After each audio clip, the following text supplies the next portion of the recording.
Nos podemos dar cuenta que en los primeros días de la operación Barbarroja, el ejército rojo se encontró muy mal parado ante la repentina invasión de las fuerzas de la Wehrmacht, de los Sonderkommandos, de las fuerzas de las SS. Hay que tomar en cuenta que mucho de esta responsabilidad, o casi totalmente, la responsabilidad del hecho de que el ejército rojo estuviera tan mal preparado ante esta situación fue del dictador soviético Joseph Stalin.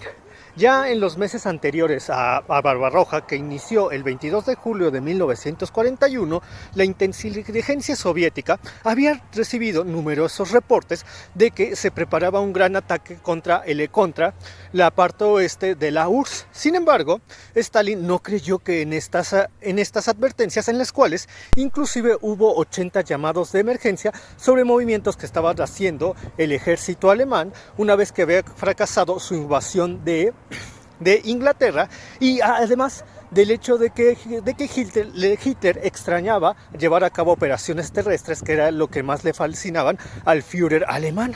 Y inclusive horas antes de la invasión alemana, por medio de la operación Barbarroja, la NKVD reportó de 39 incursiones aéreas en el territorio de la Unión Soviética. Los alemanes preparaban este ataque sin ningún disimulo, pero a pesar de ello, Stalin hasta el último momento pensó que todas estas maniobras y todos los mensajes que llegaban de la inteligencia soviética eran un elaborado plan de la Unión de Inglaterra, encabezada por el primer ministro Winston Churchill, para hacer que la Unión Soviética entrara en guerra con Alemania. Sin embargo, ya a pocas horas de la invasión, Stalin, ante la presión de sus servicios de inteligencia, de los generales del Ejército Rojo, donde numerosos comandantes de los frentes de Kiev, del Mar Negro, de las zonas de los estados de los países bálticos, Lituania, Letonia, Estonia, ya enviaban numerosos mensajes de que la invasión alemana comenzaría en las próximas horas. Entonces, bajo esta presión, Stalin finalmente envió un mensaje a las unidades soviéticas de que se prepararan ante una posible invasión alemana. Aunque hay que resaltar también el hecho de que este mensaje, que fue enviado horas antes de que iniciara la invasión alemana, era bastante ambiguo. ¿Qué decía en sí este mensaje? De que las fuerzas soviéticas no debían caer en una provocación que resultara en complicaciones mayores, pero que, sin embargo, y se dejaba un espacio, que debían también estar dispuestas o preparadas para el combate. Este mensaje, como yo les puedo decir, como yo les había comentado, resulta bastante ambiguo. Por una parte se decía que las tropas estuvieran dispuestas para el combate una vez que empezara la invasión alemana, pero que al mismo tiempo no debían caer en provocaciones. ¿Qué podemos determinar con provocaciones? Eso, y no se especifica que si una incursión aérea y con metralla fueran provocaciones, o un bombardeo aéreo a determinados kilómetros de la frontera fuera un ataque o una provocación, que se podía considerar una provocación, por lo que los comandantes soviéticos se encontraron atados de manos y realmente no sabían qué hacer cuando en las primeras horas después de las 3 de la madrugada, una vez que inició el ataque, ya se veía a la aviación, la Luftwaffe, a los tanques, a las unidades de infantería del ejército alemán invadiendo las tierras soviéticas. Entonces, esto provocó que la capacidad de reacción del ejército rojo fuera totalmente nula, y la decisión de los comandantes soviéticos, que se encontraban muy atemorizados especialmente por la purga que había ocurrido en 1936, los inutilizara totalmente y los dejara sin como les digo, esta mencionada capacidad de tomar decisiones, capacidad de operación. Realmente estaban muy asustados a cada paso que daban y no sabían efectivamente qué hacer. Aunado al hecho de que se había destruido el proceso operativo del Ejército Rojo. ¿Y esto por qué? Hay que recordar que en las purgas llevadas a cabo en 1936, una gran parte de los comandantes del Ejército Rojo habían sido eliminados por Stalin, dado que Stalin quería acabar con cualquier oposición que tuviera tanto en el Ejército Rojo como en la administración soviética. Esto implicaba acabar así con ciertos elementos indeseables que curiosamente resultaban ser muchos de ellos resultaban ser los comandantes más eficaces del Ejército Rojo. Por ejemplo, podemos citar como una de las víctimas de más renombre que se llevaron a cabo durante estas purgas al general Mikhail Tukhachevsky. Mikhail Tukhachevsky, junto con antiguos generales que muchos de ellos habían pertenecido al antiguo orden zarista, pero que se habían pasado al Ejército Rojo durante la Revolución Rusa, habían desarrollado una muy compleja teoría donde se relacionaba la potencia de fuego con la movilidad. Esta teoría que analizaba estos dos factores principalmente eran la parte fundamental de la teoría operativa del Ejército Rojo. Pero ¿qué pasó? Una vez que Tukhachevsky, junto con los demás generales, fueron eliminados en las purgas estalinistas. Este proceso se perdió completamente, lo cual le hubiera permitido al Ejército Rojo estar al nivel de las divisiones Panzer alemanes en los primeros días de la batalla. Sin embargo, hay que tomar en cuenta que a pesar de esto, muchos generales, como el general Georgy Zhukov, recuperaron varias ideas de esta doctrina operativa. Por ejemplo, Zhukov la llevó a cabo contra los japoneses en la batalla de Khalkhin Gol en el extremo del sudeste asiático, teniendo una efectividad tan profunda que el 90% de las fuerzas japonesas destacadas en la zona fueron eliminadas bajo esta doctrina operativa. Entonces vemos aquí como el hecho de tener triunfos bajo esta forma de moverla, especialmente los grupos de tanques, hizo que Stalin poco a poco fuera aceptando de nuevo esta teoría y que ya no se castigara a los comandantes del Ejército Rojo por utilizarla. Aunque hay que tomar en cuenta que en los primeros meses de Barbarroja no se volvió a utilizar en todo su esplendor, en cierta forma por el miedo que había quedado en la comandancia del Ejército Rojo a aplicarla. Volviendo a los primeros días de Barbarroja, muchos, como ya se ha mencionado, muchos comandantes bien no sabían qué hacer ante las primeras embestidas de la Wehrmacht. De hecho, existe un relato en el cual un oficial del Ejército Rojo, al ver a uno de los generales, vio que su general estaba gritándole a otro por el teléfono, en el cual el general que estaba hablando con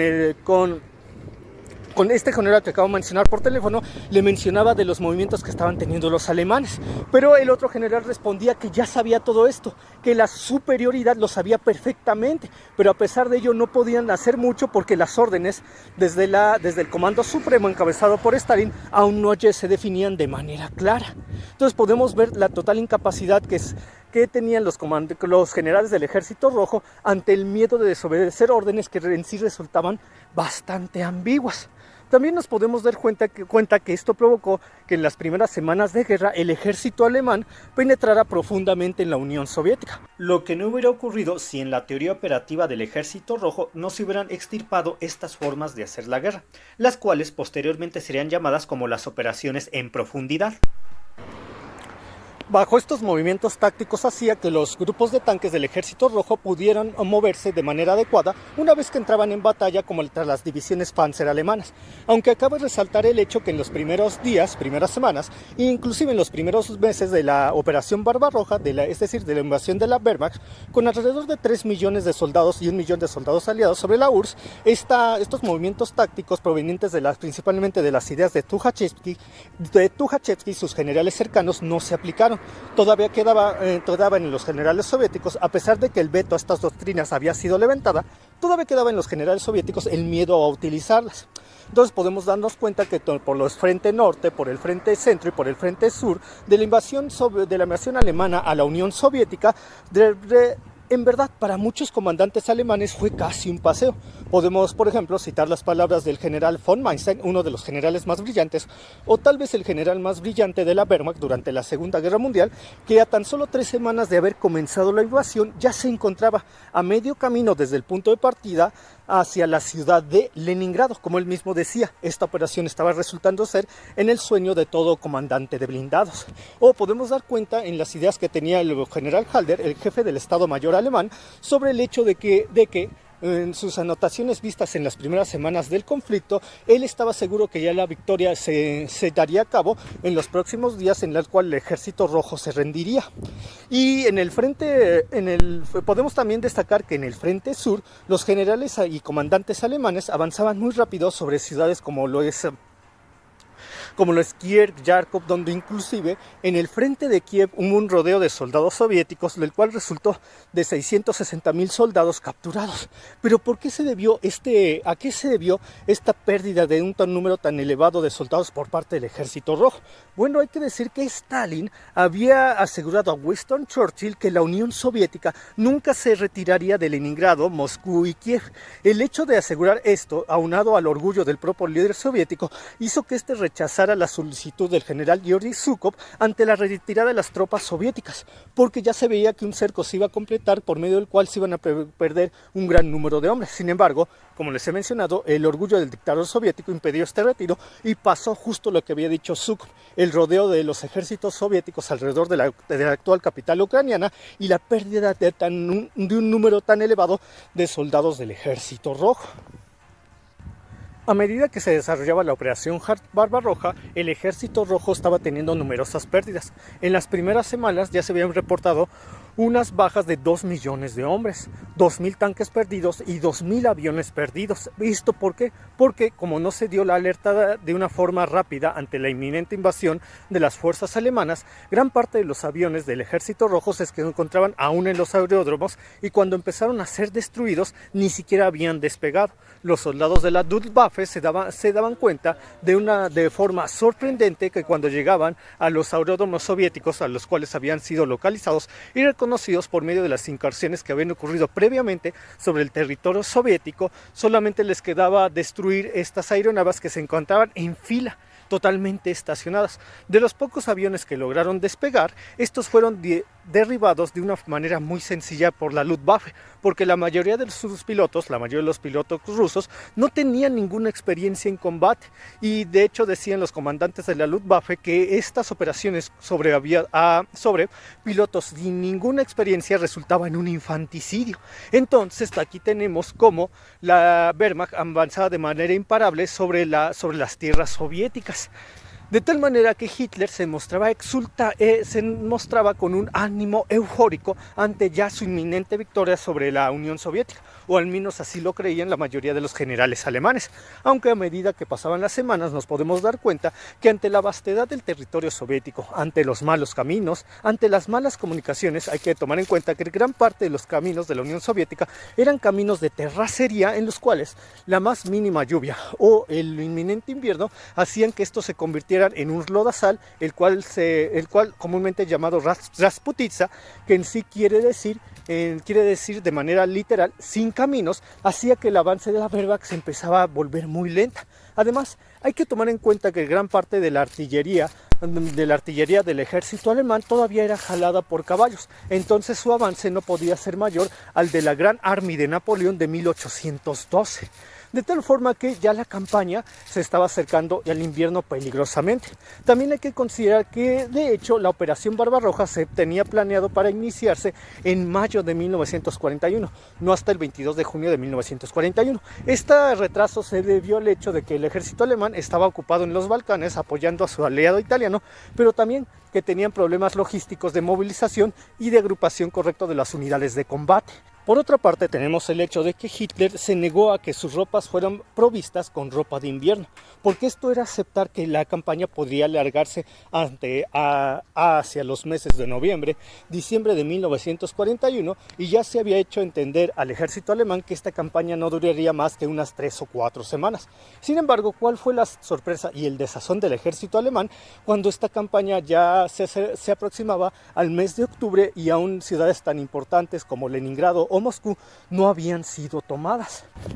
Cabe destacar la valentía de los soldados del Ejército Rojo, lo cual distinguió a estos participantes de la Segunda Guerra Mundial desde el primer día hasta el último día de la Gran Guerra Patriótica, que es como se designa la participación rusa en la Segunda Guerra Mundial dentro de la historiografía de aquel país. Por ejemplo, podemos ver que en uno de estos embolsamientos, uno de los soldados grafiteó en un muro de que casi ya se había quedado sin munición y tenía muchísima hambre, pero a pesar de ello resistiría hasta el último día con tal de defender a su país y a la patria. Estos ejemplos los podemos ver también en el hecho, por ejemplo, de que un corresponsal alemán que se encontraba acompañando a las tropas de su país, al ver el gran número o la enorme montaña de cadáveres soviéticos, muchos de ellos con la ropa destruida por la metralla, él decía: aquí podemos darnos cuenta de los soldados creados por la máquina comunista. Pero lo que en el fondo se podía apreciar es que todos estos hombres que se lanzaron valerosamente al combate lo hacían precisamente por el patriotismo visceral que les hacía defender su nación a cualquier costo. Con el fin de exaltar este sentimiento, Josip Stalin, el dictador soviético, empezó a su vez a exaltar figuras inclusive no proletarias de la historia rusa, como son los generales Kutuzov y Zurubov, e inclusive durante el sitio de Stalingrado se llegó a decir que ya solamente faltaba que se ofrecieran las órdenes de San Jorge, y de las órdenes de San Jorge a aquellos soldados destacados en la batalla, y que una vez hecho esto se acabaría la Unión Soviética, porque hay que recordar que estos premios eran característicos de la época zarista hacia soldados que resultaban muy valiosas en el campo de batalla. Entonces tenemos que un patriotismo visceral fue lo que más se destacó y lo que hizo que en los primeros días del conflicto 4 millones de soviéticos se alistaran a las fuerzas de su país con el fin de defenderlo ante la amenaza de la Wehrmacht, lo cual provocó que se generan un gran número de pérdida de vidas en estos primeros días del combate, aunque hay que decir que los familiares no culpaban a la superioridad soviética por todas estas pérdidas debido a la gran falta de una buena estrategia que los hiciera enfrentar adecuadamente a los alemanes, sino que toda esta furia era descargada obviamente contra el invasor. Y es así como en los primeros días del conflicto, en el cual el Ejército Rojo fue tomado totalmente por sorpresa, hubo un gran número de pérdidas para el Ejército Rojo que en las primeras semanas, como ya se había mencionado, tuvo 2 millones de pérdidas en efectivos, la pérdida de 3.000 tanques y 2.000 aviones. Y este avance demoledor de la Wehrmacht continuaría en las próximas 3 meses, y sería parada una vez que el Ejército Rojo tuviera unidades más pequeñas, más fáciles de movilizar, y que sus divisiones de tanques, especialmente los tanques T-34, adoptaran tácticas operativas que les permitieran enfrentar adecuadamente a las unidades Panzer alemanas, aunque esto se llevaría a cabo de manera progresiva a lo largo de los años de 1942 y especialmente en 1943, que es cuando se dan batallas tan importantes como la de Stalingrado y Kursk, las cuales veremos en videos futuros de este canal. Por el momento me despido, hasta pronto.